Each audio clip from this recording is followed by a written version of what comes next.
se acumula un saber sobre otro saber, pero esa capacidad de saber para darme cuenta que no sé, ya es filosofía. Pero partiendo siempre de la razón especulativa, decíamos hace un momento, no de la experiencia, como hacen los proverbios de los sabios de todos los pueblos, no a partir de la revelación, como hacen los libros sagrados, no a partir de la contemplación de lo sagrado, como hace el misticismo, no a partir de la eliminación de la conciencia, como hace la meditación trascendental, sino a partir de la razón especulativa. Entonces, voy a poner un ejemplo muy simple.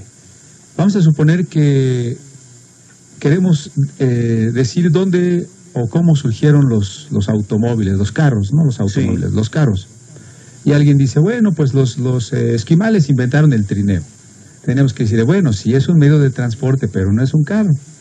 No es un carro porque ni siquiera usa ruedas, ¿no? Sí. Entonces, de la misma manera, cuando decimos que en la India hubo filosofía, nos estamos confundiendo con un saber. O sea, hubo saberes, hubo sabidurías, quizás algunas nociones filosóficas, pero no hubo filosofía.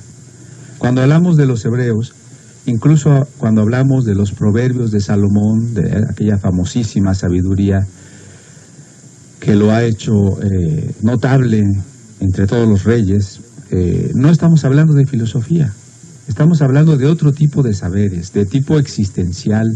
Y tal vez un saber que viene de la experiencia directa, del ensayo-error, ensayo-acierto, sin cuestionarse más. Bueno, algunos de esos saberes, decíamos hace un momento, son la acumulación de la riqueza de generaciones, de la experiencia. Sí. Otros incluso pueden tener su origen en la revelación.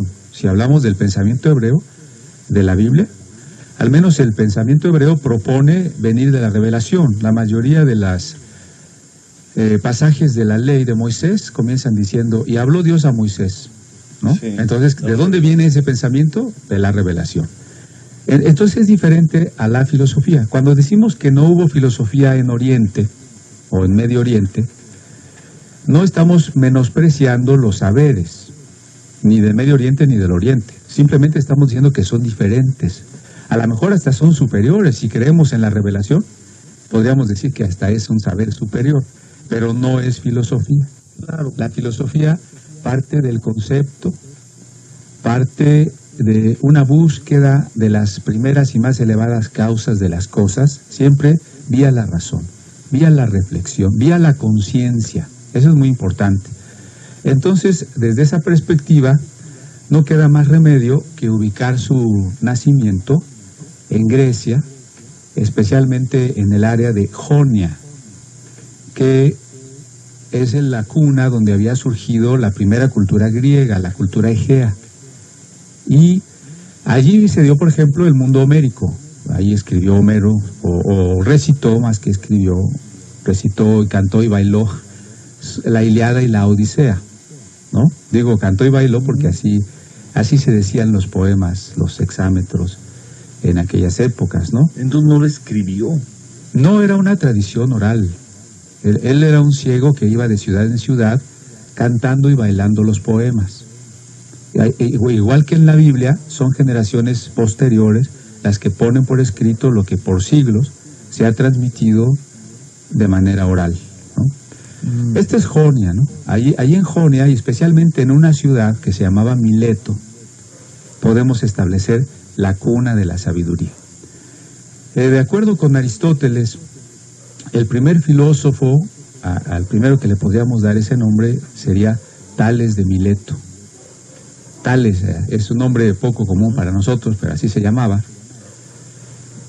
Y bueno, este nacimiento de la filosofía está todavía emparentado, todavía no ha roto el cordón umbilical con el mito, o sea, con la religión, ni con la ciencia, ¿no? La capacidad matemática que él tenía para medir el movimiento de los astros. Entonces, Tales era un científico, ¿no? No pensemos que un filósofo es una persona ociosa, ¿no? Que se la pasa viendo a ver qué se le ocurre. Entonces, no es eso solamente. No solamente vive viendo a ver pues qué idea le cae del cielo, ¿no? Un filósofo normalmente es alguien que tiene muchos datos, muchas cosas en qué pensar, mucha preparación. Tiene mucho conocimiento. Sí, no se puede ser filósofo. Exactamente. También. Entonces, a ver, nada más me quedó una pequeña duda, y eso es un dato nada más netamente histórico, ¿no? Decías tú, esto fue en Jonia. En Jonia. Y ahí mencionaste Egea, o Egea. La cultura griega de la isla se llama cultura egea, a diferencia de la cultura que viene posteriormente, más continental, es la cultura aquea, ¿no? Entonces, Egea. Egea. Ok. Sí. La cultura jonia está llegando a su máximo esplendor y también a su final, precisamente con estos primeros filósofos, entre ellos el primero, repito, Tales de Mileto, que predice, por ejemplo, este eclipse. Hay por ahí algunas anécdotas que no sabemos si sean ciertas, son más bien curiosas, y están escritas en el libro de Diógenes Laercio, La vida de los filósofos, en donde dice que algún día él iba contemplando las estrellas y se cayó en un hoyo. Y entonces una sirvienta que pasaba por allí le dijo, eso le pasa por ver las maravillas del cielo y olvidarse de la tierra, ¿no? Aunque no sea cierta la anécdota, es una manera de hacer un contraste entre el saber común, cotidiano, y el saber filosófico, ¿no? A veces es muy difícil, es poco comprendido el saber filosófico, y entonces, bueno, el dicho de esta sirvienta representaría la crítica al que pretende elevarse en la reflexión, ¿no? No sabemos si eso sea cierto realmente. Bueno, pero la representación es una maravilla, que al final de las cuentas, pues todos los dichos o mitologías ocultan el mensaje que se quiere dar, ¿no? Así es. Entonces la filosofía nace unida a la ciencia, pero también al mito. Aristóteles dice que la filosofía como el mito nacieron del asombro. Es decir, una capacidad que hoy hemos perdido mucho. Estamos tan acostumbrados a ver en un programa televisivo 50 muertos por minuto, que cuando oímos una noticia de una desgracia o de unos muertos, pues ya no nos asombra, ¿no? Sí.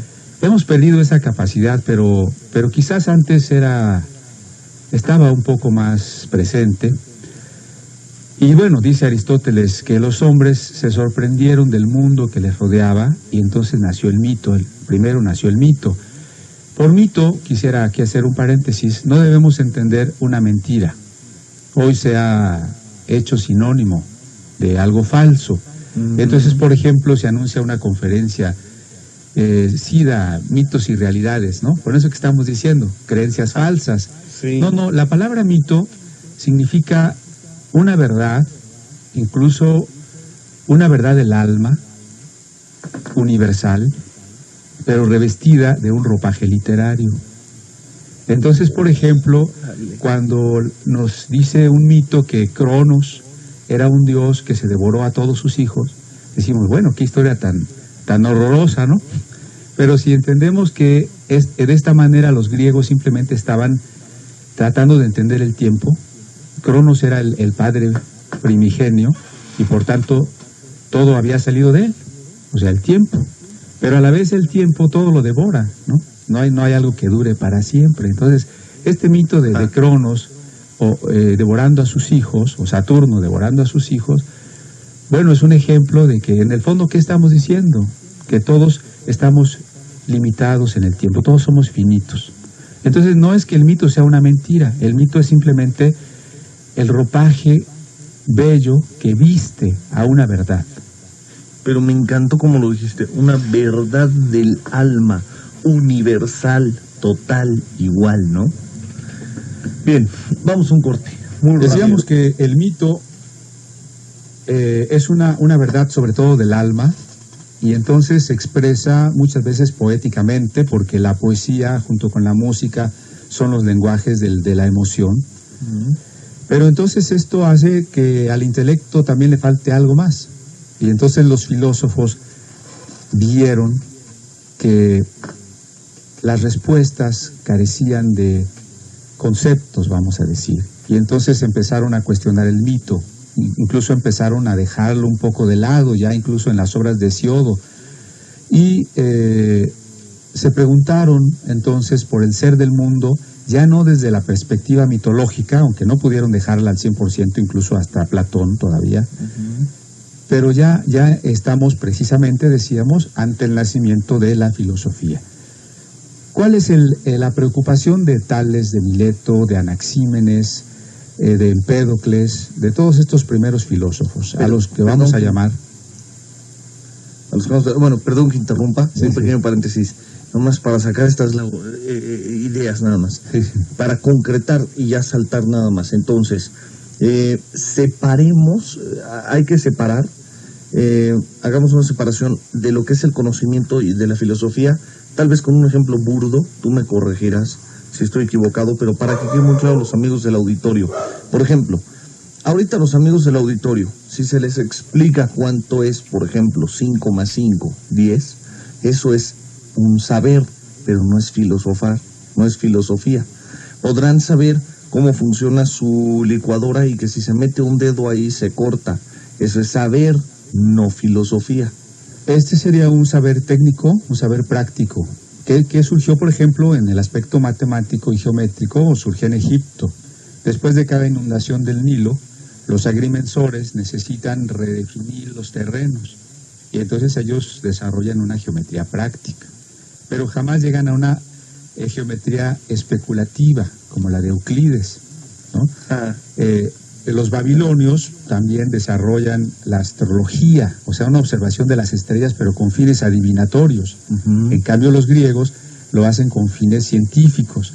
Entonces, efectivamente, el mundo, la visión epistemológica, nos hace comprender que hay saberes de distintos tipos. Los saberes técnicos, científicos, filosóficos, el saber común, el saber religioso.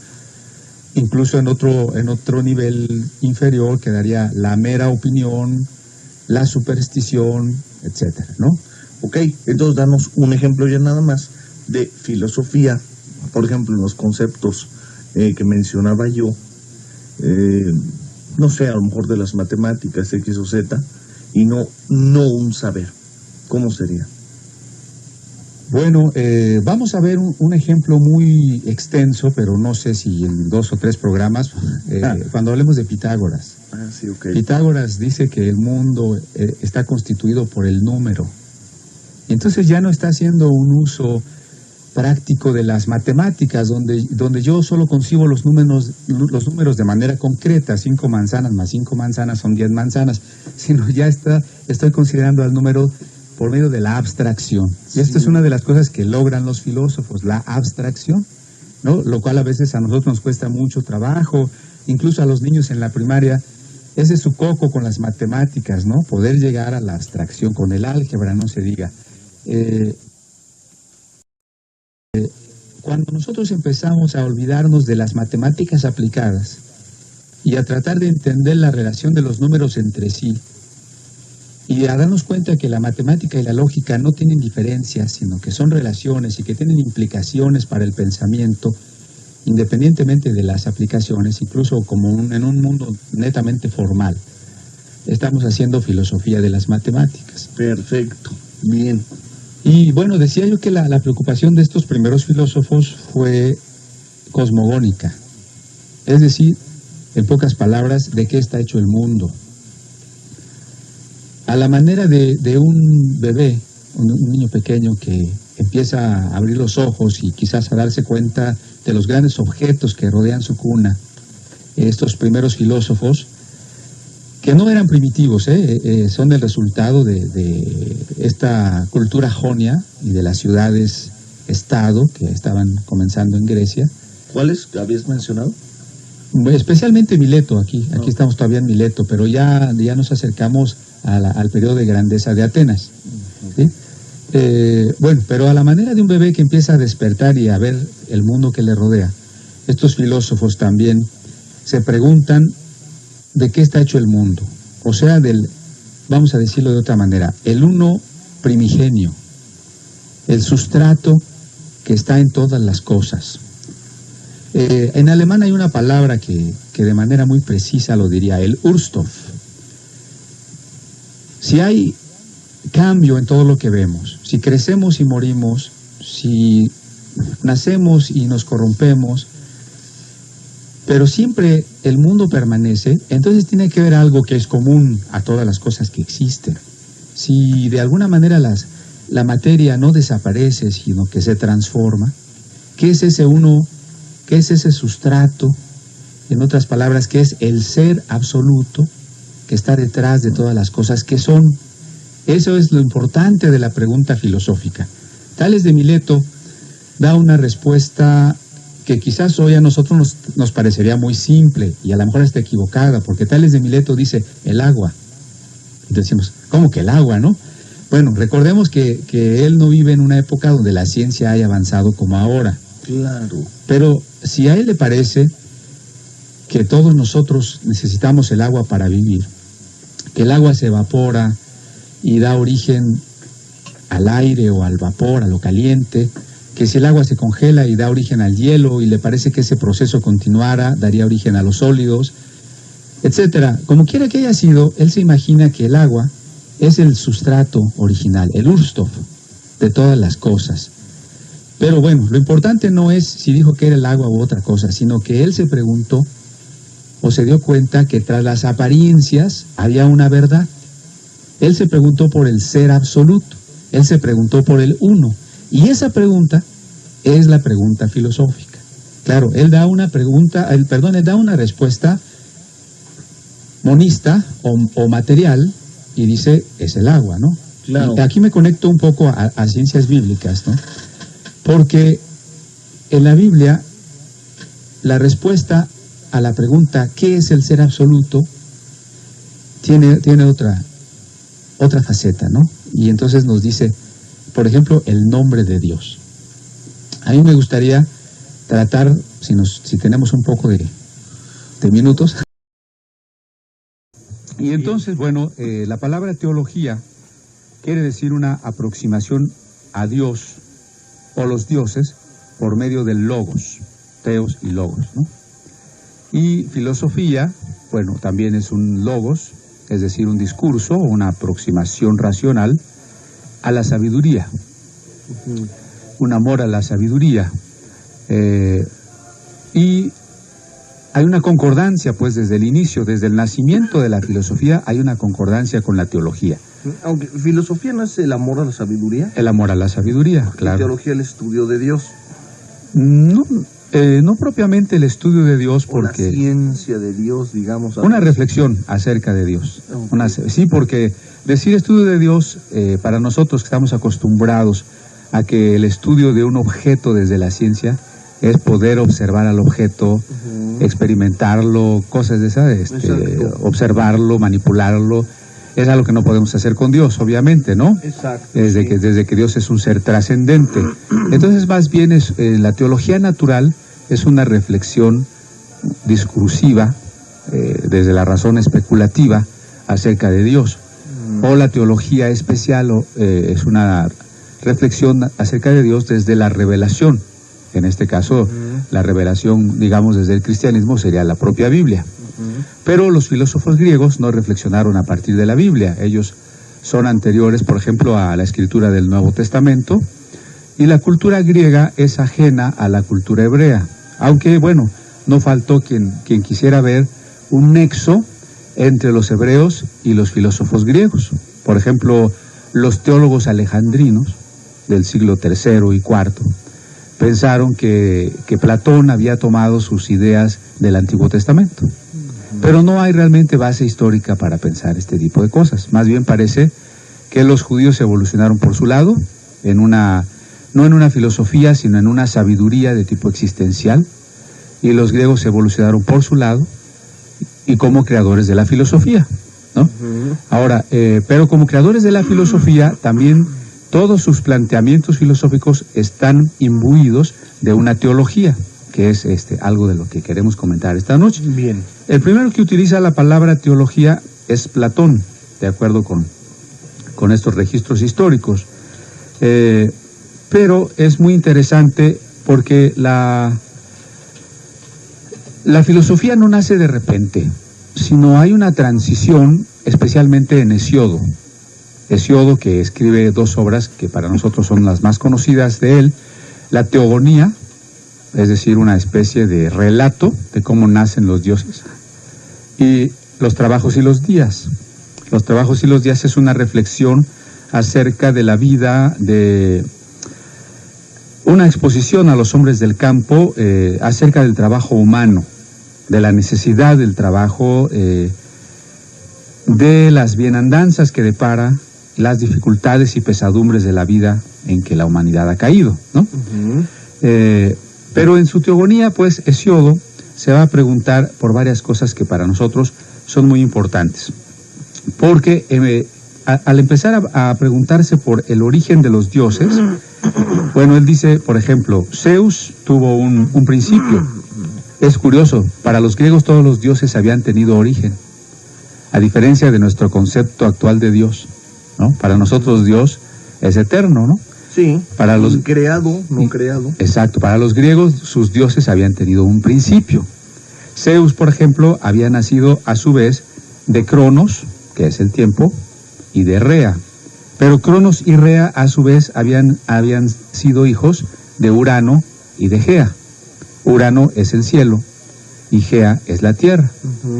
Y hasta cierto punto pues los griegos ya no se preguntaban de dónde había surgido el cielo y la tierra como tales, porque tenían una concepción de la materia como siempre existente, es decir, como si la materia fuera eterna. Sin embargo, es Hesíodo el que plantea ya... Fíjate que es un poco similar, ¿no?, a nuestra cosmovisión. Sí. Con sus variantes, obviamente, pero sí, al final de las cuentas hay algo que siempre ha estado ahí por todos los tiempos.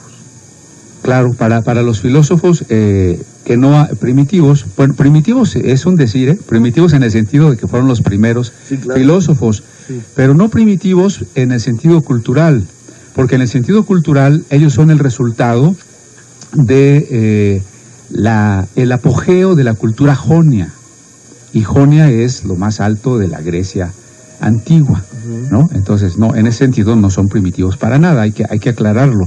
Pero sí, Hesíodo, una vez que se pregunta, bueno, ¿y si Zeus tuvo un principio, y si Cronos tuvo un principio, y si Urano tuvo un principio, cuál es ese principio?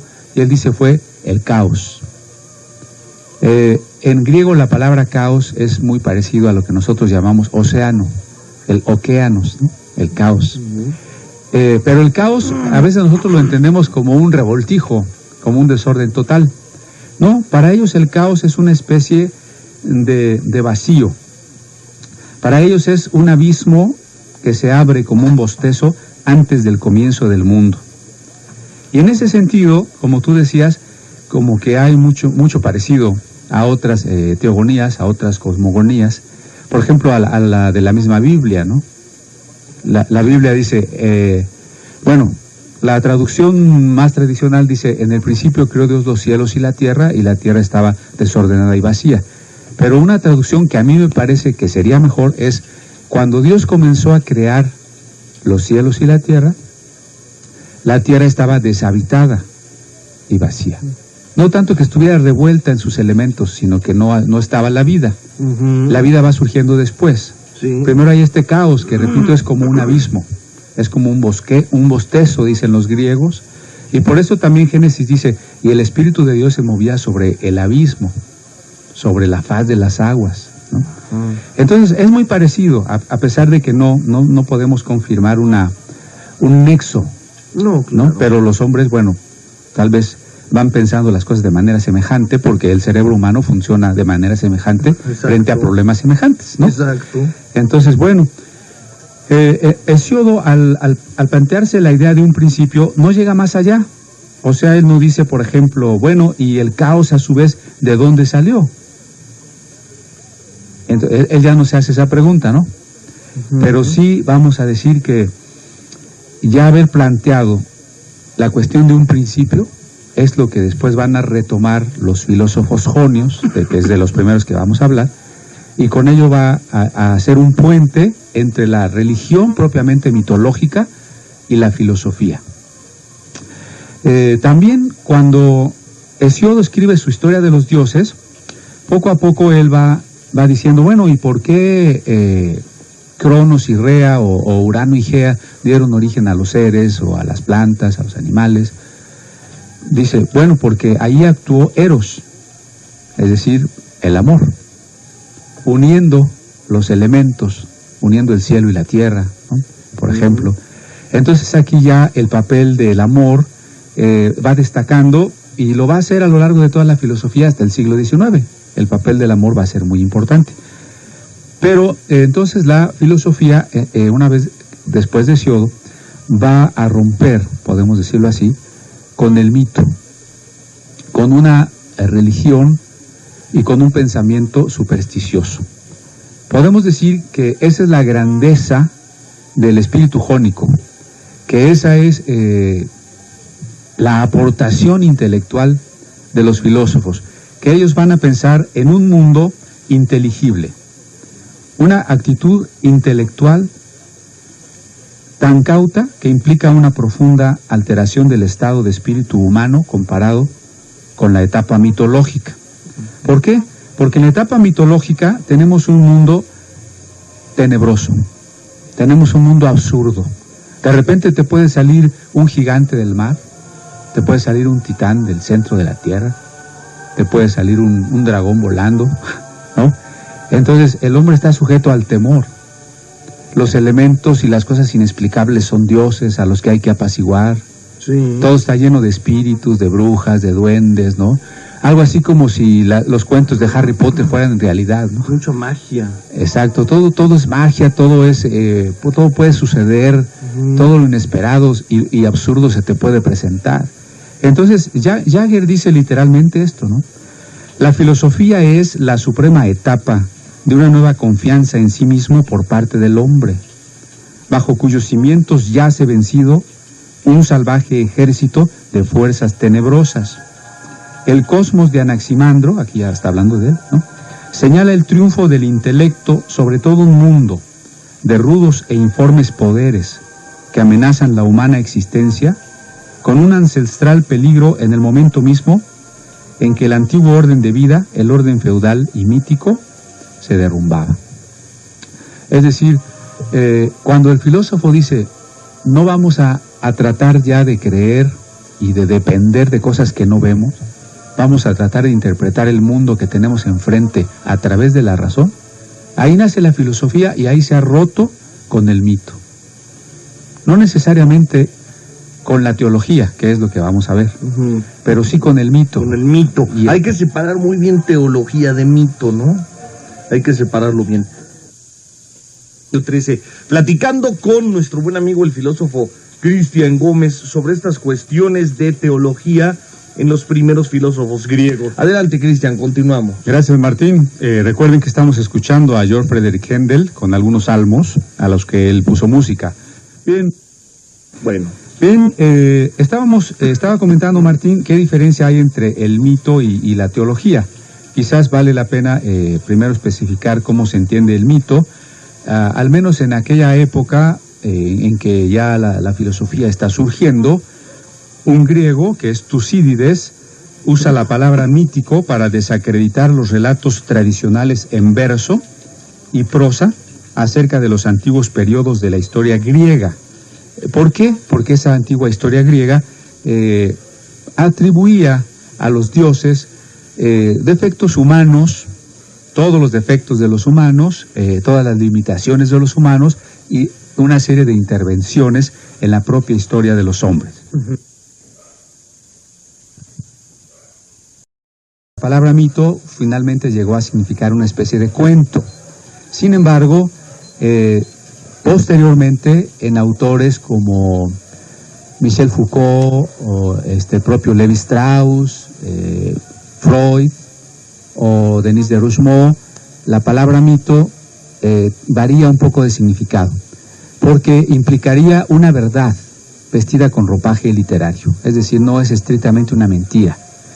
Es una verdad que puede ser social, que puede ser anímica, emocional, pero que lo que nosotros vemos es solamente un relato a la manera de un cuento.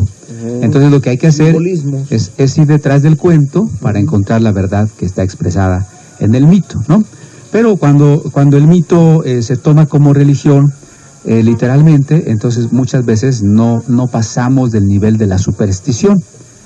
Y por eso es que los primeros filósofos ya no necesitaban andar buscando figuras míticas dentro o detrás de la realidad dada para comprender que esta es una escena donde ejercen su imperio poderes más altos. ¿A qué me refiero? A que Tales de Mileto, el primer filósofo, decía todo está lleno de dioses, pero ya no lo decía en el sentido mítico, sino restringiendo nuestro conocimiento a aquello que encontramos directamente ante nosotros, las cosas, el mundo, la naturaleza, no forzosamente obligados a abandonar lo divino.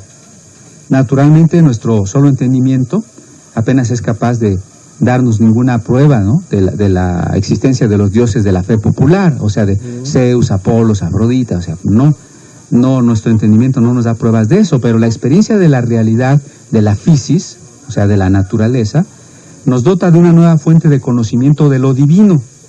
A nosotros nos toca aprender esa fuente de lo divino con nuestras propias manos, con nuestra propia reflexión en el mundo. Y precisamente esa aprehensión de lo divino en las cosas que sí vemos, en las cosas que sí están a nuestro alcance, ya es teología. La teología, dijimos hace rato, es una reflexión acerca de Dios, o podríamos decir también es una reflexión racional, una expresión racional respecto de la fe. No es lo mismo la fe que la razón. Claro. Pero la fe puede expresarse racionalmente y entonces se está haciendo teología. La fe es diferente a la razón, puede trascenderla, pero no la elimina. Este es un problema que a veces cuando se quiere oponer ciencia y religión o filosofía y fe, por ejemplo, ¿no?, como si fueran excluyentes, sí, pero no lo son. Vamos, por ejemplo, biología y filosofía no son excluyentes. La filosofía trasciende a la biología, pero no niega a la biología. La trasciende porque la filosofía es un saber totalizador. De la misma manera, la fe trasciende a la razón en el sentido de que la fe es una vivencia, es un hecho existencial, pero no niega a la razón. Y una vez que se encuentra la fe puede llegar a tener una expresión racional, y esa expresión racional es la teología. Okay. Entonces, esto es lo que va a hacer, en primer lugar, Tales de Mileto. Partiendo de estas ideas de Hesiodo, de preguntarse ya por un principio, Tales va más allá, y por eso, ya alguna vez lo platicamos, se le llama el primer filósofo, porque él va a decir, el ser que da origen a todas las cosas es el agua. Bueno, dicho así tan sencillamente, nosotros digamos, ay, pues eso qué absurdo, ¿no? Como que es filósofo por eso. Bueno, hay una serie de cosas implícitas en esta afirmación que es lo que lo hace un filósofo. En primer lugar, al decir que el principio de todas las cosas es el agua, Tales ya se está preguntando por un principio, es decir, por un substrato. En alemán los filósofos inventaron la palabra más parecida a la griega, el Urstoff. O sea, nosotros vemos el cambio. Viene la primavera, luego el invierno. Viene la vida, viene la muerte. Viene la noche, viene el día. Todo es mudanza, variación, todo es cambio. Entonces nosotros nos preguntamos, bueno, las cosas cambian, pero algo que cambia, ¿de dónde viene? Y cuando cambia, ¿a dónde va? Y aunque las cosas cambien, tiene que haber un sustrato que les permite seguir existiendo. ¿Cuál es ese sustrato del que todas las cosas surgen? Ese sustrato que es la naturaleza profunda de todas las cosas. Tales dijo que era el agua. Tales dijo que era el agua. Lo importante no es si estaba equivocado, que estaba equivocado, ¿verdad?, o tenía razón, sino lo importante es haberse preguntado, sí, claro, por un primer principio. Sí, sin él no seríamos lo que somos hoy. Exactamente. Sin la escalera de hombres, sin los escalones de hombres que han existido razonando antes de nosotros hoy estaríamos haciéndonos las mismas preguntas que ellos. O probablemente estaríamos en la misma vida mítica y supersticiosa, pensando que todos son espíritus, que todos son dioses, que todo es mal de ojo, que todo es el destino, que todo es la astrología, ¿no? Entonces no seríamos seres racionales, exacto, ¿no?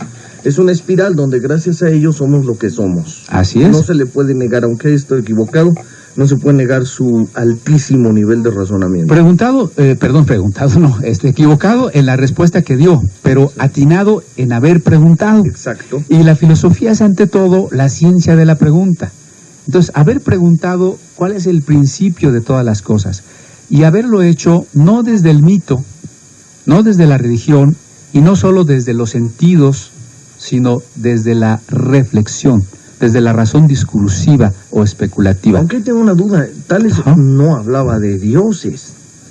Sí, en ese sentido del agua.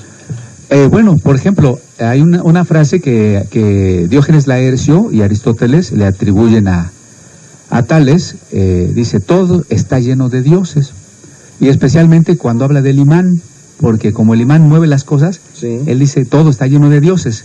Pero claro, los intérpretes posteriores dicen, no hablaba de dioses en el sentido de la fe popular, sino en el sentido de que las cosas vivas estaban como animadas. Y precisamente por eso dijimos hace un momento que es la búsqueda de lo divino en las cosas del mundo, en la realidad, no en la superstición, sino en la realidad. Y por eso también es un teólogo. ¿Por qué? Porque la primera pregunta de todo este periodo, que en la filosofía se llama el periodo cosmológico, es la pregunta por el ser. Nos estamos preguntando por el ser del mundo. Y esta es una pregunta ontológica. Preguntarnos por el ser con mayúscula es preguntarnos por lo divino también. Sí. Ahora, a estos filósofos se les llama naturalistas o también materialistas. Pero eso no significa que no creyeran en lo divino. ¿Por qué? Porque no es por la época en la que vivían. Exactamente. Todo el mundo creía en lo divino. En esa época no se había hecho la distinción entre espíritu y materia, ni siquiera la distinción entre materia y forma que hizo después Aristóteles. Para los primeros filósofos, para todo el pensamiento griego de aquella época, no se había planteado ese problema de si tras de la materia existía un espíritu. Todo era no materia en el sentido del materialismo actual, sino materia en el sentido de la physis. Sí. Y physis quiere decir la naturaleza de algo. Lo perceptible. Lo que produce algo. Claro. ¿No? En griego es lo que produce algo, eso es la physis, ¿no? Entonces, Tales, al preguntarse cuál es la naturaleza del ser y cuál es el ser de todas las cosas, y pensar que todas las cosas vienen del agua, se está identificando con la teogonía de Hesiodo, todo viene del Okeanos. Y se está identificando con pensar que la tierra era como una tabla que era de agua sobre la cual estaba asentada la tierra. Y luego a él le parecía que todo lo húmedo, como la respiración, el agua que se calienta se hace nube, el agua que se enfría se solidifica, y siguiendo ese proceso, parecía que todo venía o podía proceder del agua y terminar en el agua.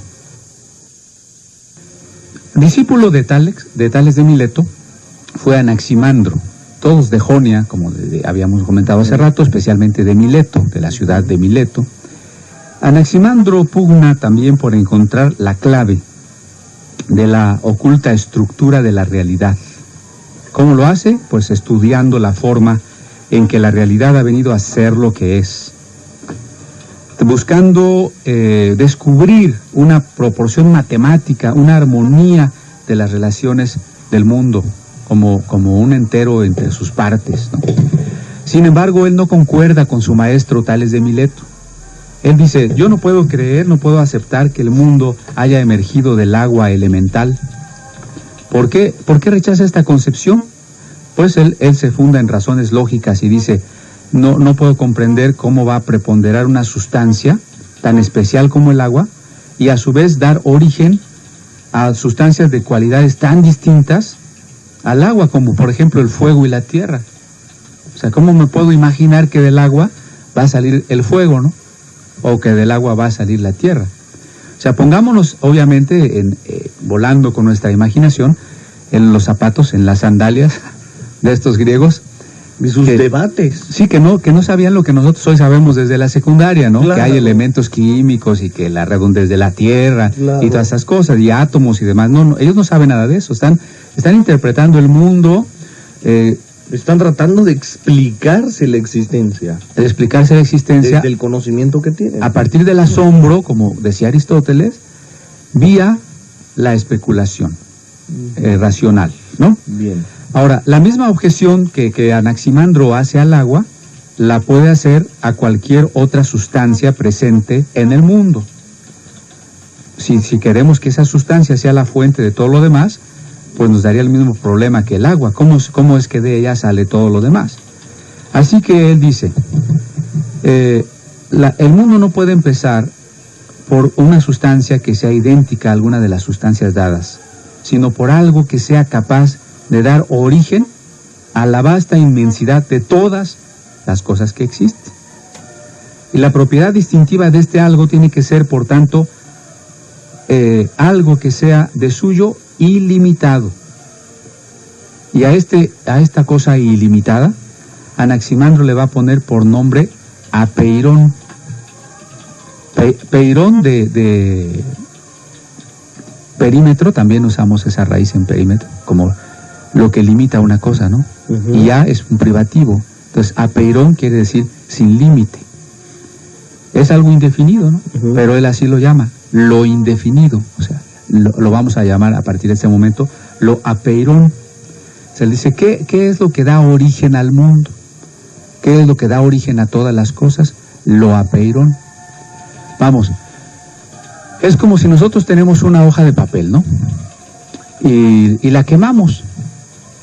Aparentemente se desapareció. Uh-huh. Pero decimos, no se desapareció. Se hizo ceniza, se hizo humo. Pero luego esas cenizas y ese humo, a su vez, ¿qué son? Y así podemos ir rastreando el ser de las cosas. Esto es lo que se preguntaron ellos, ¿no? Y él dice, bueno, voy a citar unas palabras de Aristóteles. Sí. Aristóteles describe lo que pensaba Anaximandro y dice, en cuanto es un principio, tiene que ser también algo que no se genere ni se corrompa. Pues lo que se ha generado tiene necesariamente que terminar, y toda corrupción tiene igualmente un término. Entonces aquí lo ilimitado ya empieza a tener, en primer lugar, la idea de eternidad.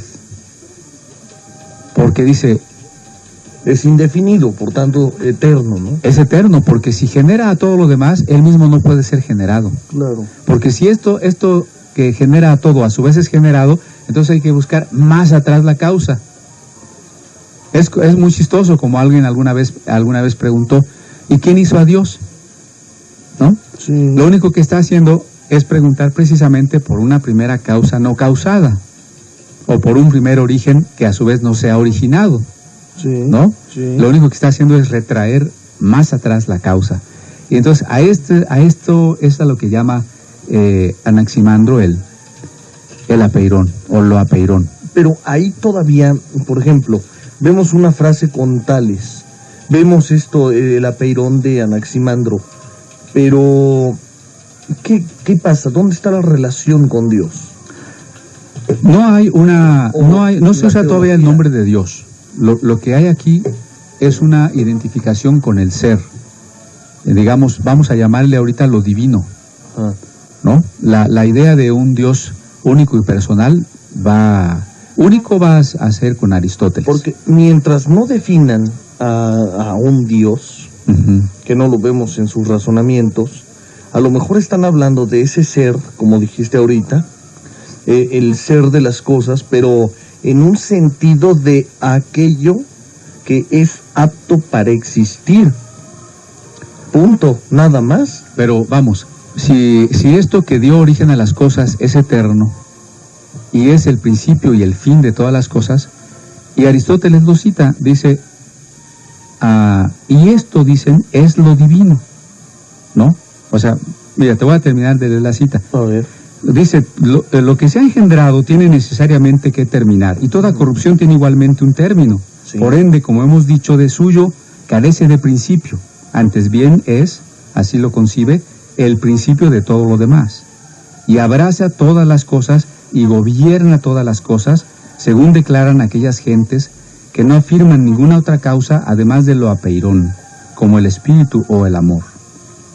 Y esto, dicen, es lo divino, pues es inmortal e indestructible, como sostiene Anaximandro y la mayoría de los filósofos naturales. Es decir, de acuerdo con Aristóteles, precisamente desde la ontología hay una identificación entre el ser y lo divino. No es el concepto del Dios cristiano, sí, no es un Dios personal, pero sí ya es la idea de un arjí. Aunque Aristóteles y Platón son prácticamente quienes soportan después el cristianismo, ¿no? Tienen muchas ideas el cristianismo de ellos dos. Pero antes, tales de Mileto y Anaximandro, no siento que hablaran realmente de una cosa como una, ya sé que no Dios, pero como una deidad o algo así, o lo divino, pues. Lo divino. Platón y Aristóteles no, bueno, ellos existen en el siglo V antes de Cristo. Entonces ellos no tienen nada que ver con el cristianismo. Cuando el cristianismo nace, los primeros cristianos propiamente no conocen a Platón ni a Aristóteles. No, tiempo después. Tiempo después sí. Tiempo después se agarran. El cristianismo, sobre todo el de San Agustín, va a tomar a Platón, pero ya estamos hablando de 5 siglos después de Cristo. Exactamente. O sea, 1000 años después. Sí, tienes razón. Sí, en el momento del surgimiento del cristianismo no. Pero, vamos, los primeros filósofos griegos no creen en la superstición de la religión popular, no creen en los mitos, pero cuando se preguntan por el origen del mundo, están buscando un principio. Anaximandro es el primero, dice Platón, que usa la palabra argé, y argé quiere decir principio. El principio en este sentido de que no hay nada antes, sino que da origen a todas las cosas. André, un origen, ¿no? Sí. Aquí hay una serie de frases, a cual más interesantes, ¿no? Porque Sera Peirón es, según las palabras del único fragmento conservado de Anaximandro, porque él escribió en prosa, ¿no? Escribió supuestamente todo un libro, pero lo único que se conserva es lo que dice acerca del ser, que es casi un verso, y es muy poquito. Y él dice que la Peirón es así: aquello de lo que brota toda cosa, y a lo que toda cosa retorna. Es pues el principio, el argí, y el fin, el teleti, de todo lo que existe. Es muy parecido, sin que lo tengamos que hacer derivar el uno del otro, pero es muy parecido a lo que va a decir el Apocalipsis de San Juan. Yo soy el alfa y la omega. Precisamente esto, ¿no? El principio y el fin. Repito, aquello de lo que brota toda cosa, y a lo que toda cosa retorna. En ese sentido, ese es el único fragmento que se conserva de Anaximandro. Así es. Entonces, en ese sentido, es una teología, no es una teología moderna, pero es una teología de lo divino, ¿no? O sea, sobre todo porque en la antigüedad el conocimiento es holístico. O sea, no hay una separación, es decir, este es conocimiento secular, esto es filosofía, esto es ciencia, esto es religión, todo está, como hace una semana se estaba celebrando esto de los magos que vinieron a buscar a Jesús, ¿no? Y dice la Biblia, unos magos vinieron del oriente. ¿Por qué magos? Por esta misma idea de que todo el conocimiento era uno solo, y ellos eran hombres sabios, a la vez científicos, a la vez astrólogos, a la vez humanistas, todo junto, ¿no? Ahí está, digamos, implícito. Bueno.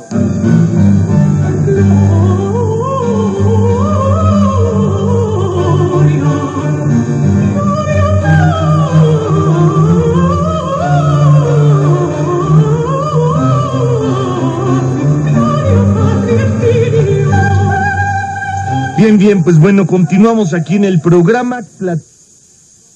Bueno, no se forman al mismo tiempo. Precisamente lo que Hesiodo está tratando de mostrar es la procesión de Génesis. O sea, ¿quién fue primero? ¿Quién de los dioses fue primero? Para Hesiodo los dioses nacieron, fueron jóvenes, tuvieron hijos que a su vez fueron jóvenes y crecieron, o sea, muy antropomórficamente. Y después ya crearon a los humanos, ¿no? Ahora, no hay una idea del Big Bang porque para ellos la Tierra es plana, ellos no saben que las estrellas se mueven. Los únicos que para ellos se mueven son los planetas, porque planeta significa errante, y las estrellas ellos las veían fijas. Para ellos el universo no tuvo un principio, la materia siempre había estado allí, etcétera, ¿no? Bueno, realmente es otra cosa. Es un poco complejo. A ver si podemos continuar con este programa. Desgraciadamente el tiempo nos come a veces. A ver si puedo hacer 2 cortes en lugar de 3, porque vale la pena aprovechar. Hay cuestiones interesantes. Por ejemplo, aquí, si vemos, hace rato hablábamos de Anaximandro y demás, con esta cuestión de que todo tiene que volver al origen. Todo es principio y fin y tiene que volver al origen. Así es. Suena mucho como mencionabas un santo. El Apocalipsis de Juan. El Apocalipsis de Juan, exactamente. Sí. Entonces el Apocalipsis de Juan suena como más o menos Anaximandro. Sin embargo, el que suenen o hasta que digan lo mismo, tal vez no tendría mucho que ver con la forma mental de ver las mismas palabras, ¿no? No, solamente, no, porque uno es filosofía y si acaso teología natural, y el otro pretende ser una teología desde la revelación. Pero precisamente hay una coincidencia, ¿no? La idea de que todo tiene que surgir de algo y que todo se dirige a algo, esa es la única coincidencia. Claro, exacto, pero habría que ver cómo lo ven. A lo mejor el Apocalipsis de Juan a lo mejor sí lo ve clarísimamente, y digo, no quítale a lo mejor, lo ve como un Dios creador del cielo y la tierra y demás, ¿no? Pero a lo mejor Hesíodo no. Ah, claro, no, bueno, Anaximandro. Juan, claro, Juan cuando habla del alfa y la omega ya lo ve como una persona, un Dios personal. Exacto. Anaximandro no, aunque Anaximandro lo ve como un indeterminado, pero no personal. Definitivamente el Dios de Anaximandro no es persona, solo el Dios cristiano sí es persona. Exactamente.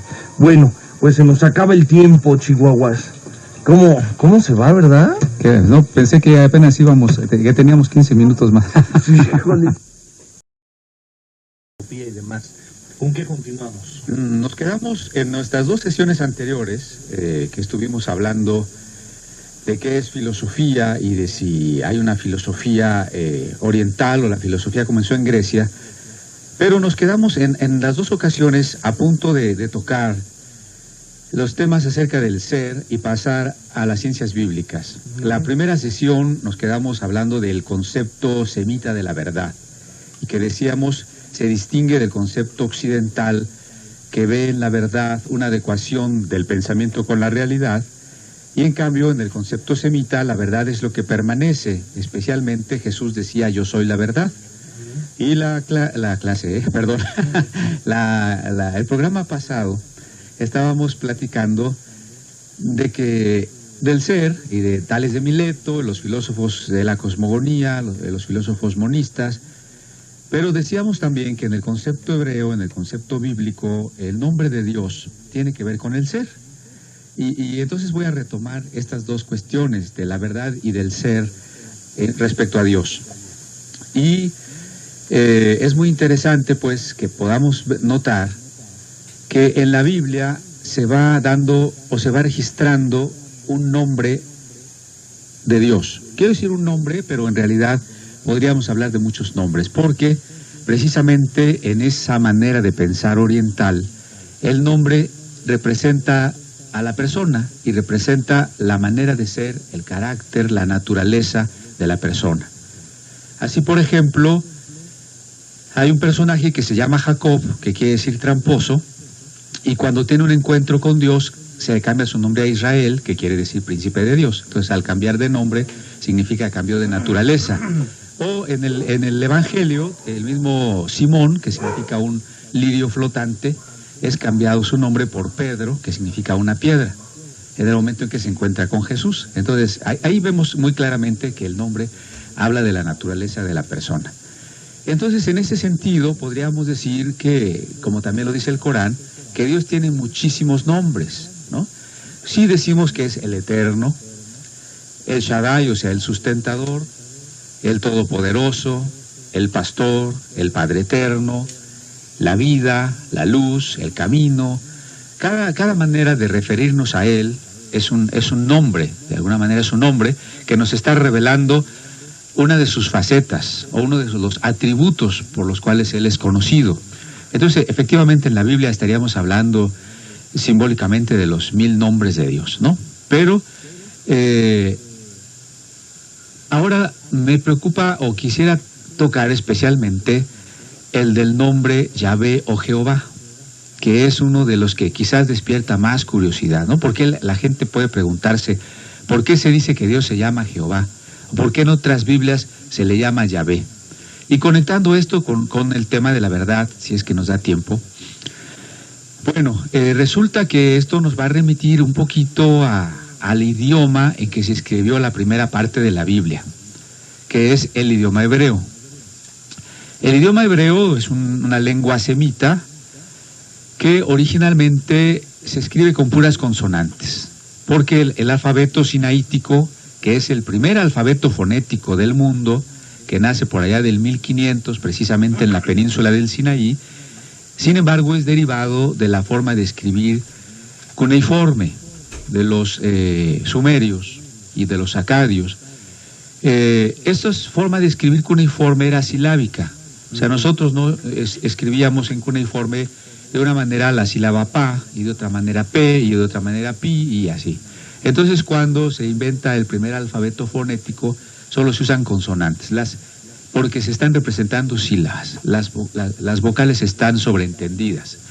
Esto es muy importante entenderlo en el hebreo desde que nace el hebreo, quizás en el 1300 antes de Cristo, y hasta el siglo segundo, tercero después de Cristo, el hebreo se escribe sin vocales, ¿no? Ajá. O sea, las vocales se dan por entendido que ahí están, ¿no? Sí, claro, se pronuncian, se sobreentiende la palabra, pero no se escribe, solo se escriben consonantes. Esto lo tenemos que unificar con que uno de los 10 mandamientos dice: no tomarás el nombre de Dios en vano. Entonces, bueno, los rabinos van proponiendo que es mejor no pronunciar el nombre de Dios, porque ¿qué tal si yo no soy digno de pronunciarlo? No es un momento, no es un lugar adecuado para pronunciar el nombre de Dios. Entonces mejor se acostumbra a decir simplemente el nombre. Ajá. O el Señor, sobre todo el Señor, ¿no? En hebreo, Adonai quiere decir el Señor. Pero en los escritos de Moisés, especialmente en el libro del Éxodo, que significa la salida y se refiere a la salida de la esclavitud de los hebreos en Egipto, se dice que cuando Moisés se encuentra en el monte Sinaí y mira una zarza que está quemándose pero no se consume, que es una teofanía, o sea, una aparición de Dios, Dios le habla desde esa zarza y le dice: ve y libera a mi pueblo. Y entonces Moisés pregunta: bueno, pero les voy a decir que ¿qué Dios me mandó? Y entonces Dios le dice: Eye asher eye, que quiere decir en hebreo: yo soy el que soy, o yo seré el que seré. Y esta es la traducción: yo soy el que soy, o yo seré el que seré. De allí entonces la palabra Yahvé, que significa Él es. Jaya en hebreo es la raíz del verbo ser. Entonces, Jaya, bueno, Yahvé es la conjugación que nos daría Él es, Él es. Así que si Dios había dicho yo soy, y el pueblo le decía Él es, ¿no? Ahora, esto tiene una serie de implicaciones muy interesantes. Primero, si lo entendemos como yo seré el que seré, significaría que Dios le está diciendo a Moisés que Él se manifestará como tenga que manifestarse en el momento oportuno. Tú ve y yo voy contigo, yo voy detrás de ti. Y cuando tenga que manifestarme, yo me haré conocer por la gente, por el pueblo, por los opresores, y yo daré evidencias de mi naturaleza y de mi presencia, ¿no? Ajá. Ahora, yo soy el que soy, también es una forma muy profunda de entenderlo, porque significaría que todos nosotros, los seres humanos, por ejemplo, y todas las cosas creadas, en realidad no somos. ¿Qué quiero decir con no somos? Quiero decir que devenimos. O sea, estamos pasando, estamos transcurriendo del pasado al futuro. No podemos quedarnos en el presente. Si yo quisiera decir la hora exacta, no puedo. Pero yo puedo decir: son las 11 de la noche con tantos minutos, tantos segundos, tantas décimas de segundo, y en ese momento ya pasó el instante. Sí. Eso es un ejemplo muy claro de que yo vivo solo transcurriendo en los límites del tiempo y que además voy a desaparecer. Entonces, cuando Dios dice yo soy, significaría que Dios no está sujeto al tiempo, que Dios es el creador del tiempo. El tiempo comienza a existir cuando empieza a existir la materia. Entonces Dios hace al tiempo, pero Él no está sujeto al tiempo, trasciende al tiempo y está más allá de él. Entonces, cuando dice yo soy, significa que Dios vive o existe en un presente eterno. No transcurre. En Dios no hay pasado ni futuro. Él está siempre allí, ¿no? Entonces, en primer lugar, nos estaría hablando de eternidad. Yo soy significaría el eterno. Pero también significaría el que es en todas partes, o sea, el infinito, puesto que ya hay un filósofo que ya comentaremos más adelante, que es Parménides, y él va a decir, bueno, si el ser terminara, entonces comenzaría el no ser, y entonces el ser ya no sería. Entonces, para que el ser sea, tiene que ser infinito, ¿no? Entonces, cuando Dios dice yo soy, entonces está diciendo también que Él es infinito, ¿no? Y que el mundo, la materia, el espacio, son creados por Él y Él los trasciende, ¿no? También podemos entender como yo soy la causa de todo lo que existe y el fondo de todos los seres. Es decir, si yo quisiera pintar, por ejemplo, en un pizarrón, en una hoja, una figura geométrica, necesito un soporte, pues esa hoja o ese pizarrón. No puedo hacer la figura geométrica en la nada. Claro. Entonces el universo no puede estar en la nada, como un triángulo o un círculo no pueden estar pintados en la nada. El universo tiene que estar en el ser. Entonces en este momento el ser se constituye en el fondo de todos los seres. O sea, estamos hablando ya de conceptos ontológicos implícitos en el nombre que Dios revela de sí mismo, ¿no? Ahora, por supuesto que esto es una explicación, alguien podría decir, bastante griega, más que hebrea. Claro que sí, pero recordemos que los conceptos hebreos reciben también su explicación en el mundo griego, cuando el cristianismo alcanza a ese mundo, ¿no? Ahora, el nombre de Dios, pues este nombre yo soy, el que soy, se escribe con 4 consonantes, que para nosotros serían el equivalente de Y, H, B chica, Y, H, otra vez. Repito, Y, H, B chica, H. A esas 4 consonantes se les ha conocido como el tetragramatón, o sea, las 4 letras del nombre de Dios. Pero yo comencé diciendo que los rabinos habían propuesto que el nombre de Dios no se pronunciara por respeto y que al mismo tiempo las vocales del hebreo no se escribían. Entonces, ¿a qué da lugar estas dos cosas? Pues que tenemos el tetragramatón sin vocales, y cuando pasan varias generaciones que no saben cómo se pronuncia el nombre de Dios y no se escriben las vocales, llega un momento en que nadie sabe a ciencia cierta cómo se pronuncia el nombre de Dios. Aunque sabemos el significado, sabemos que significa el ser absoluto, el ser creador. El absoluto. Así es, no sabemos cómo se pronuncia. No, en realidad no lo sabemos. Claro, distintos grupos van a defender ciertas posturas. Hay quien dice que debería pronunciarse Jehová. La realidad es que al castellano se vierte el nombre de Dios como Jehová a partir del primer traductor de la Biblia completa al español, que es Casiodoro de Reina. Casiodoro de Reina en 1569 publica en Suiza, porque en España la Inquisición lo prohibía, publica por primera vez la Biblia completa en español. Él, a partir de algunos manuscritos medievales hebreos, toma el nombre Jehová. ¿Por qué? Porque al tetragramatón, que podríamos pronunciar Yahvé, se le pusieron unos signos vocálicos correspondientes a Adonai.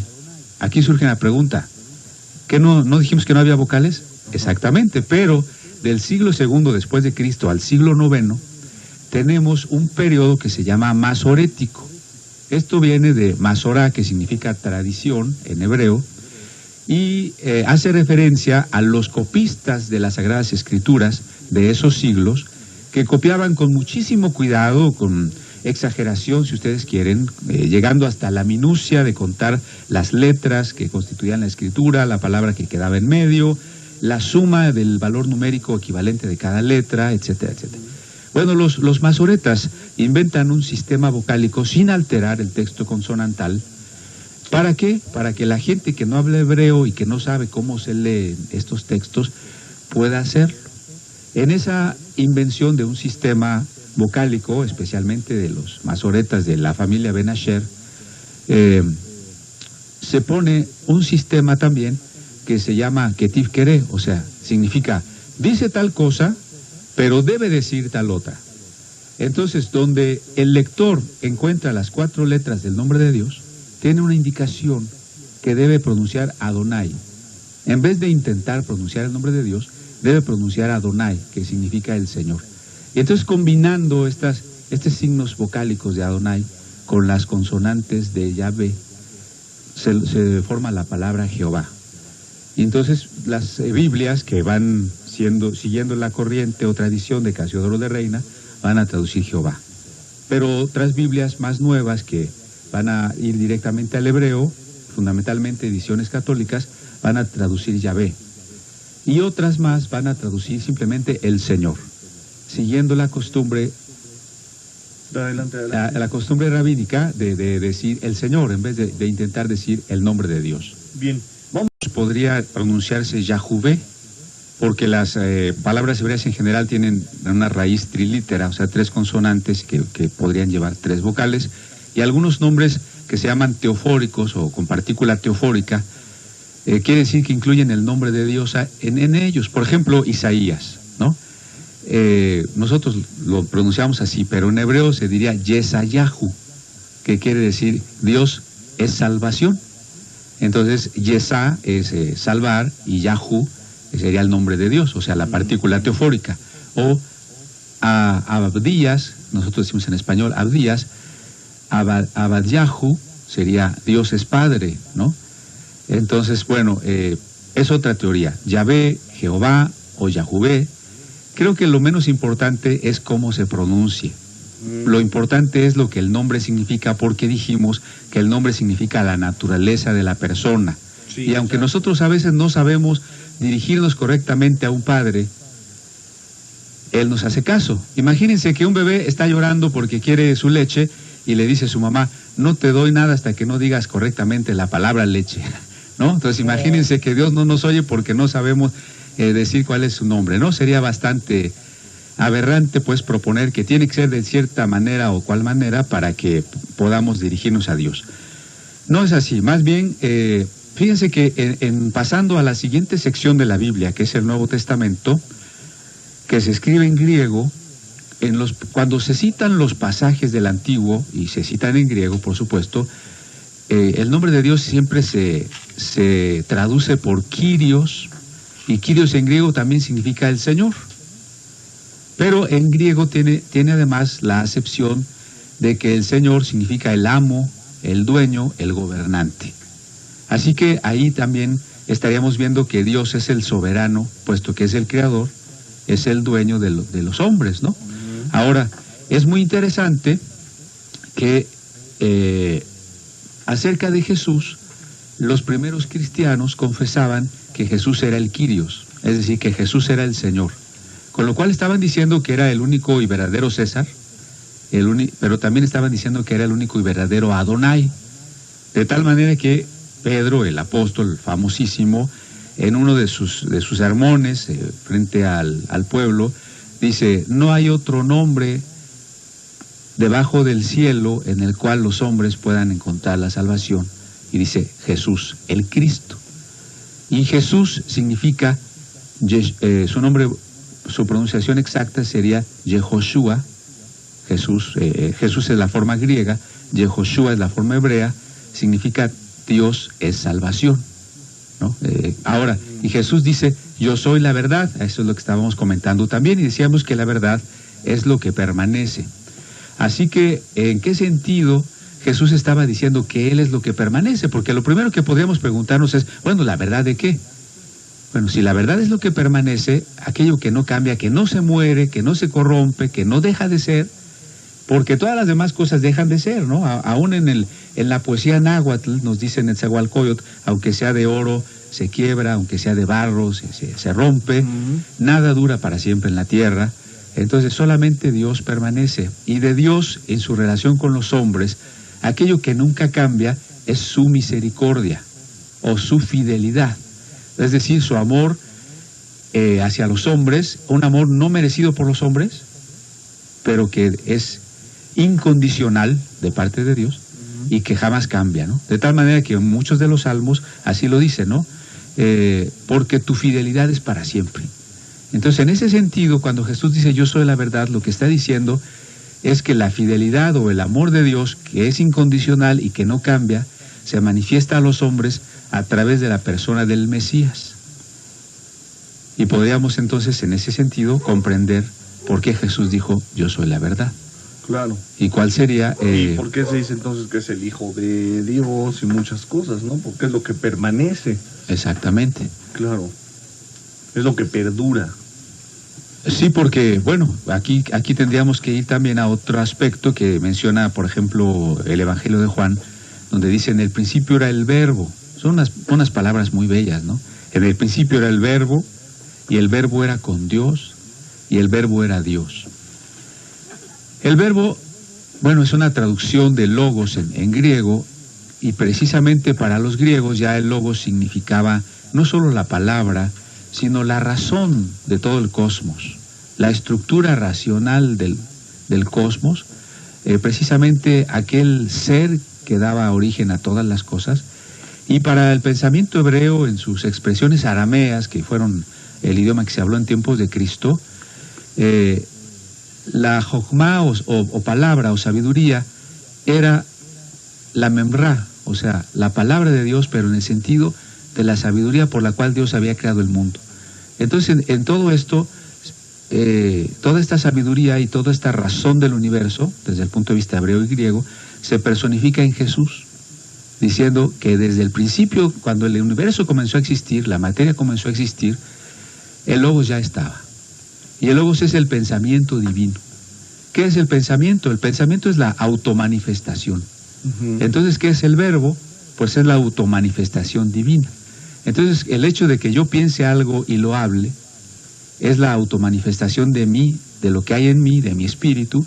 Es algo que estaba dentro de mí, pero que ha salido de mí y que ya no es yo, aunque procede de mí. Entonces, en ese sentido, Jesús es el Hijo, porque es el verbo que se manifestó como el pensamiento divino, como la palabra divina. Y, claro, la propuesta cristiana que rebasa aquel pensamiento hebreo y pensamiento griego acerca de Logos, es cuando Juan dice, y aquel verbo se hizo carne. Entonces allí tenemos la parte más importante de la propuesta del Nuevo Testamento, ¿no? Que la palabra se hace un ser humano, y con esto se distingue del gnosticismo, de las religiones paganas, de todo tipo de misticismo. O sea, ¿por qué? Porque la palabra eterna, la palabra fundante, la palabra creadora del mundo, se convierte en un ser humano, lo que hace que la materia sea reconocida como buena, que el cuerpo sea reconocido como intrínsecamente bueno, de tal manera que puede ser redimido. Si el cuerpo fuera malo, y todo lo que es terrenal fuera malo, no tendría redención. Pero si partimos de la verdad de que el verbo creó a la materia, y luego el verbo se hizo materia para redimir a la materia, entonces la materia es buena. De ahí que posteriormente la resurrección sea la doctrina fundamental del querigma, o sea, de la proclamación de los apóstoles en el siglo I de la era cristiana. ¡Órale! Yo quisiera aprovechar para hacer la invitación a la exposición de Biblias. Que por cierto me preguntan de eso, Arturo García dice, ¿dónde es la exposición de las Biblias? Ah, qué bueno que preguntan. Miren, aprovecho por los que no nos han escuchado en ocasiones anteriores. Tenemos en este momento la exposición que se llama Del papiro a la computadora, la Biblia, más de 4000 años de historia. En esta exposición podemos ir viendo la evolución y el proceso de formación de la Biblia, que es en realidad una biblioteca que se escribe a lo largo de 1500 años, más los que nosotros llevamos de conservarla, pues estamos hablando, repito, de más de 4000 años de historia. Ahí van a ver ustedes en idiomas originales en los que se escribió, hebreo y griego, las primeras traducciones como el arameo, el armenio, el latín. Van a ver Biblias de la Reforma, la Biblia de Lutero, la que mencioné hace rato de Casiodoro de Reina, la primera Biblia impresa en México y también en América, la primera Biblia católica en castellano. Van a ver Biblias en muchos idiomas extraños, en idiomas mexicanos, como el náhuatl, el maya. Van a ver libros de coro del siglo XVII, etcétera, cosas, Biblias miniatura, muy, muy interesantes, ¿sí?